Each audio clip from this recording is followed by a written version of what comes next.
Primera Guerra Mundial. Fue un conflicto bélico que duró desde 1914 hasta 1918 y se lo denominó la Gran Guerra. Se enfrentaron dos bloques de países, la Triple Alianza formada por Alemania, Austria e Italia y la Triple Entente formada por Francia, Inglaterra y Rusia. Se calcula que en ella perdieron la vida más de 20 millones de personas, entre ellos soldados y civiles. ¿Pero por qué se origina? Había varios países, tales como Alemania e Italia, que no estaban contentos con el reparto de las colonias en Asia y África ocurrido a fines del siglo XIX. También a principios del siglo XX los países europeos invirtieron muchísimo en la fabricación de armas para estar protegidos ante un posible enfrentamiento. Esto generó un clima tenso y de alerta entre todas las potencias. Había además una enorme competencia comercial entre las potencias de Europa, ya que se disputaban los países que les consumían, es decir, que les iban a comprar. Y como si todo esto fuera poco, existía una enorme rivalidad entre Alemania y Francia por terrenos que Alemania le había ganado en la guerra franco-prusiana. Entonces, en resumen, el clima era de tensión constante y generó el escenario para una guerra.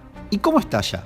Vamos a dividir la guerra en tres partes. Empecemos por la primera fase, ocurrida en 1914. En junio, asesinan al heredero del trono austrohúngaro en Serbia, el archiduque Francisco Fernando. Al mes siguiente, Austria le declara la guerra a Serbia. Y a partir de allí hubo varias declaraciones de guerra en simultáneo. Alemania le declara la guerra a Rusia y después a Francia, pero Reino Unido le declara la guerra a Alemania y los austrohúngaros a Rusia. Básicamente, había muchas declaraciones de guerra en simultáneo y cada potencia empezó a mover sus tropas hasta territorios específicos, dando origen así a la segunda fase. Duró de 1915 a 1916 y se la conoció como Guerra de Trincheras. Fue una etapa muy sangrienta, pero sobre todo caracterizada por un equilibrio de poder muy claro entre la Triple Alianza y la Triple Entente. Pero sobre fines de esta etapa, Italia se cambia de bando. Abandona la Triple Alianza y se une a la Triple Entente, influenciado por un tratado que le prometía muchísimos territorios. Y por último, la tercera fase, caracterizada por dos puntos principales. Sale Rusia de la guerra, ya que ocurre allí la Revolución Rusa, y entra en guerra a Estados Unidos, fortaleciendo así a la Triple Entente. Fue un factor decisivo. Con Estados Unidos en su contra, la Triple Alianza se vio derrotada. Y entonces, los países derrotados son obligados a firmar el Tratado de Versalles, que les imponía muchos castigos y restricciones. Y fue justo ese tratado